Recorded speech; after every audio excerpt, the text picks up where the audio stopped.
Comment faire pour se distinguer dans un marché qui est hyper compétitif?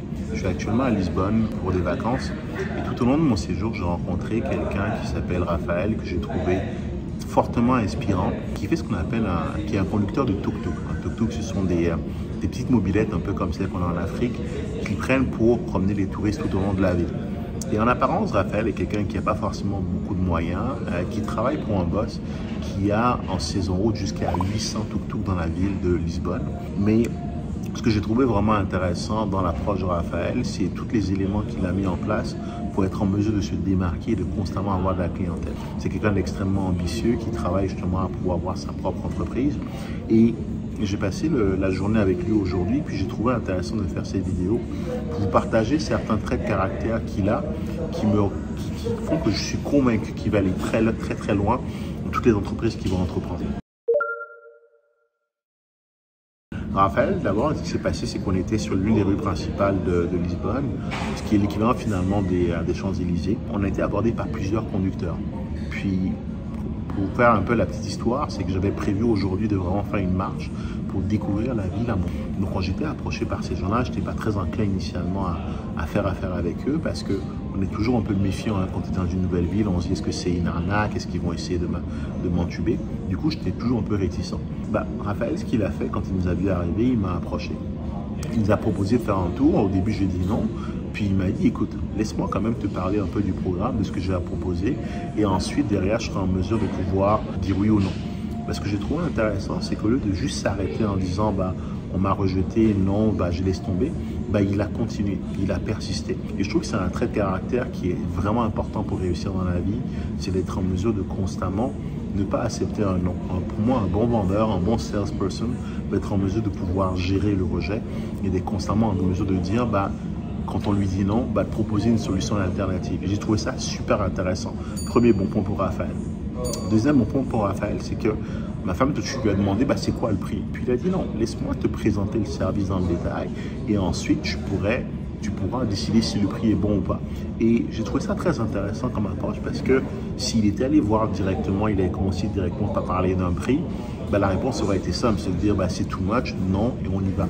Alors que là, finalement, une fois qu'il a présenté le programme, la réflexion était totalement différente. Et ce qui était intéressant, c'est qu'il nous a présenté le programme qui était vraiment de faire le tour de la ville de Lisbonne, de faire un tour à peu près d'une dizaine d'attractions, de nous raconter l'histoire de la ville et surtout d'aller beaucoup plus vite que si on devait le faire nous-mêmes à pied.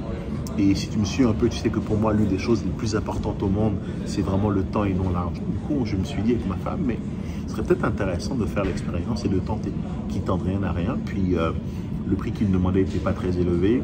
On parlait de 50 € pour justement faire à peu près 1h30 de visite de la ville en incluant une dizaine de points d'attraction. Et là, il a utilisé un élément dans la vente qui est vraiment intéressant, c'est de superposer la valeur avec le coût.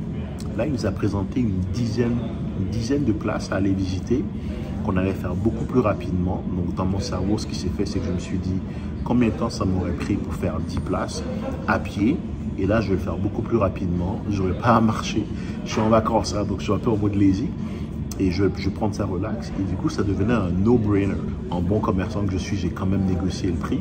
Mais l'idée pour moi, négocier un prix, c'était de dire la différence qu'il a entre ce qu'il m'a demandé et ce que je vais lui offrir, ça va être le type que je prévois de lui donner anyway. Mais là, l'idée, c'est de voir que tout de suite, Raphaël a eu des bons traits. Il a dit, il n'a pas accepté un non. Il n'est pas allé directement au prix, il a proposé une offre, il a montré une valeur, il a décrit une valeur, mais surtout il a décrit une valeur qui était tellement forte par rapport au prix demandé que ça devenait finalement un no-brainer. Donc juste là, il y a des très bons traits de caractère. Je trouve que c'est un très bon vendeur qui sait présenter les choses. Mais l'élément principal que je voulais couvrir dans cette vidéo, c'est que Raphaël parle 5 langues. Espagnol, italien, portugais, français et anglais. Quand vous avez un guide qui parle 5 langues, surtout ce qui est intéressant, c'est que l'humain a tendance à aller vers ce qu'il connaît. L'humain va aller vers des gens qu'il connaît. Et moi, parlant français et l'anglais, bien sûr, avoir un guide qui parle ma langue, puis au passage, Raphaël parle très bien l'anglais, ça devenait aussi un no-brainer parce que je me suis dit, non seulement je vais découvrir une ville, je vais être en mesure de communiquer avec quelqu'un qui parle la langue, qui parle ma langue, je vais créer une relation avec quelqu'un qui est local. Et ça, pour moi, c'est le plus important quand je voyage, c'est de rencontrer les gens. Donc, ça devenait vraiment aussi un no-brainer. Mais ce que je trouve extraordinaire, c'est comment Raphaël est en mesure d'apprendre toutes ces langues-là. Donc, pour la petite histoire, Raphaël est d'origine brésilienne. Il est arrivé au Portugal avec sa mère quand il avait 8 ans. Et il a grandi ici, mais il est allé apprendre ces langues-là dans le but de pouvoir aller avoir plus de clients dans son business de tuk-tuk, donc de conducteur de moto qui promène les touristes dans la ville de Lisbonne. Toute l'énergie qu'il a mise pour pouvoir se différencier des autres fait que, ultimement, il y avait avant lui 2 tuk-tuk qui nous ont approchés. On ne les a pas pris, mais on l'a pris lui parce que justement, il s'est différencié. Il a créé un rapport humain. Il nous a fait une proposition de valeur qui était démesurée par rapport au prix qu'on devait payer. Mais juste des courses, on a fait le tour de la ville. On a finalement fait le tour de Lisbonne, visité plusieurs endroits. À chaque fois, il s'arrêtait pour nous expliquer l'histoire. Donc, non seulement on a eu un transport, mais on a aussi eu un guide touristique à nous tout seuls. Puis au passage, si tu voyages, je pense que pour moi, c'est la seule façon de voyager, c'est d'avoir un guide touristique. Pourquoi? Parce que ça te permet non seulement, c'est bien beau de prendre des jolies photos pour Instagram devant une église, mais au-delà de ça, moi, ce qui est important pour moi, c'est de comprendre l'histoire qu'il y a derrière. Est-ce que tu savais par exemple que Lisbonne a été construite sur une rivière et que du coup, dès qu'il faut démolir un bâtiment pour en construire un nouveau, il y a énormément de frais d'ingénieurs qui rentrent en compte parce qu'on doit trouver une façon de faire asseoir la fondation du nouveau bâtiment dans un cours d'eau. Si tu me suis un peu, tu sais que j'investis en immobilier. J'ai actuellement un projet de 200 logements dans la ville de Lévis où est-ce que justement la nappe phréatique est à peu près à 6 mètres, ce qui fait qu'on ne va pas être en mesure de pouvoir faire 2 niveaux de parking en sous-sol comme on voulait le faire. On va pouvoir faire seulement un niveau de sous-sol parce que ça coûte excessivement cher en ingénierie et en exécution aussi d'aller poser une fondation dans un cours d'eau. Donc toute la ville de Lisbonne a été bâtie comme ça, dans un cours d'eau, et je ne l'aurais jamais su par exemple si je n'avais pas fait le tour de la ville avec Raphaël. Deuxième point aussi, c'est qu'il nous a expliqué tous les secteurs dans lesquels actuellement Airbnb est en boom dans la ville de Lisbonne. Ce que tu vas savoir, c'est que je fais aussi de la location courte durée. C'est grâce à la location courte durée que j'ai vraiment pu me lancer à temps plein dans l'immobilier parce que c'est venu justement me permettre de vivre sans avoir à payer une hypothèque, sans avoir à payer un mortgage, sans avoir à payer un loyer. Et j'adore Airbnb. Pour moi, je pense que c'est un mode de housing, un mode d'accommodation qui est vraiment révolutionnaire parce que ça permet à des familles de pouvoir voyager. Essaie de voyager dans un hôtel quand tu as 3 enfants. Personnellement, quand je voyage sans mes enfants, je vais à l'hôtel parce que j'adore le sentiment d'avoir une serviette toute propre quand je reviens dans ma chambre d'hôtel. Par contre, quand je voyage avec les enfants, j'aime extrêmement Airbnb parce que ça permet de faire à manger à la maison, ça permet de pouvoir mieux gérer leur alimentation et mieux gérer aussi leur fatigue versus un hôtel qui revient aussi beaucoup moins cher. Donc, ultimement, ce que j'ai trouvé intéressant, c'est qu'il m'a montré les différents secteurs de la vie dans lesquels Airbnb était en plein boom. Et du coup, pour moi, ça m'a fait allumer des étoiles dans les yeux. Il m'a aussi montré dans la ville tous les secteurs qui étaient en redéveloppement. Donc, tous les secteurs dans lesquels il y a actuellement des bâtiments qui sont en mauvais état et qui ont besoin de beaucoup d'amour, mais qui ont un énorme potentiel parce que, vu qu'ils sont bien situés proches des centres d'attraction, il va être possible de les rénover et les relouer et les mettre en location courte durée. Ce qui m'a aussi expliqué un peu les secteurs à éviter, les secteurs hyper touristiques, les secteurs un peu plus pauvres. J'ai découvert, juste en lui parlant par exemple, que dans certains secteurs, dans certains quartiers de la ville, il y a des lampes et qui des fois sont sous forme de carré ou hexagonal. Plus il y a des côtés, donc si tu as un carré par exemple, un secteur où est-ce que les lampes sont sous forme de carré, ça veut dire que c'est un secteur qui est beaucoup plus pauvre qu'un secteur dans lequel les lampes sont hexagonales par exemple.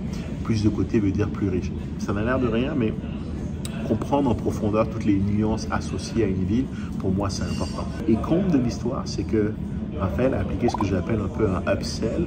On a commencé avec un package où est-ce qu'on devait faire le tour de Lisbonne à un certain prix. Puis au cours du chemin, il nous a proposé un autre package additionnel pour aller passer de l'autre côté du pont pour aller voir le Christ roi, la statue du Christ roi. Et on a embarqué. Il nous aurait proposé initialement ce package-là, ou un package combiné des deux, on aurait dit non parce que le prix avait l'air un peu élevé. Donc même si la valeur était là, le ticket d'entrée aurait été élevé, mais ce qu'il a fait plutôt, c'est introduire un ticket plus basique et ensuite il nous a upsell sur un ticket beaucoup plus haut. Donc moi, j'ai trouvé ça super intéressant dans l'approche marketing, super intéressant dans l'approche vente, parce que je pense que si nous avait pitché initialement le gros package, on aurait dit non. Et là, finalement, parce qu'on a créé un rapport de confiance avec lui à travers le premier package, parce qu'il nous a satisfait lors du premier package, embarquer sur le deuxième était beaucoup plus simple. Donc j'ai appris énormément de lui, je suis vraiment reconnaissant. Lisbonne est une ville que je veux regarder de près. Ce que tu dois savoir, c'est que par le passé, il y avait beaucoup d'avantages fiscaux pour les Français retraités qui venaient à Lisbonne. Ils avaient la possibilité d'acheter et de ne pas payer d'impôts pendant 10 ans. C'est des règles qui ont changé. Mais il y a encore beaucoup d'incentives pour les investisseurs étrangers qui veulent investir à Lisbonne. Ne serait-ce que pendant mon trajet avec Raphaël, on a parlé de plusieurs opportunités d'affaires qui pourraient être développées. L'avenir nous dira si je les développerai ou pas, mais juste cette conversation pour moi, non seulement m'a permis de découvrir quelqu'un qui est excessivement bon avec les gens, très généreux de sa personne, de son temps, qui est très bon vendeur, qui sait faire de bons upsells, qui sait présenter une valeur extraordinaire par rapport au prix qui est demandé. En gros, un très bon vendeur, mais aussi un très bon humain, qui fait que mon séjour à Lisbonne s'est très bien passé et j'ai vraiment eu l'occasion de bien découvrir la ville. Donc, je vais faire cette vidéo un peu pour parler de comment se différencier des autres. Tout simplement, ce que Raphaël a fait, ça a été d'abord de bien connaître son sujet, d'avoir une certaine consistance et abnégation pour aller chercher des connaissances pour être en mesure d'être meilleur que les autres tuk-tuk. Les autres, ils nous ont juste proposé un package. Lui nous a proposé un package qui incluait aussi la découverte de la ville, mais aussi la découverte de l'histoire de la ville dans notre langue. C'est comme ça qu'il s'est différencié. Mais surtout, il s'est aussi différencié à travers sa personnalité. On parle souvent de personal branding et c'était vraiment pour moi un élément déterminant dans ma décision de faire affaire avec lui. Puis je pense que c'est quelqu'un que je vais fortement recommander. D'ailleurs, je vous mettrai dans les contacts son Instagram. Si vous décidez d'aller à Lisbonne, ce que je vous inviterai à faire, c'est de vraiment le contacter. Vous n'allez pas le regretter. Ce que je vous dirais aussi, c'est que dites-lui que vous venez de ma part. Il a une belle chaîne Instagram qui mériterait d'être connue, donc partagez-la aussi. Et si vous allez à Lisbonne, faites-lui signe. Voilà, ça fait un peu le tour de ce que je veux partager aujourd'hui. J'espère que vous avez aimé cette vidéo. Ça sort un peu du cadre de ce que je fais habituellement, qui est beaucoup plus basé sur mon travail, l'immobilier, mais actuellement, je suis en vacances, puis je ne voulais pas rater l'opportunité de vous partager cette belle rencontre que j'ai faite aujourd'hui. Abonnez-vous à ma chaîne, activez les notifications. Si vous allez à Lisbonne, contactez Raphaël, vous trouverez son contact dans la description de la vidéo. Et je vous dis à une prochaine vidéo. Salut!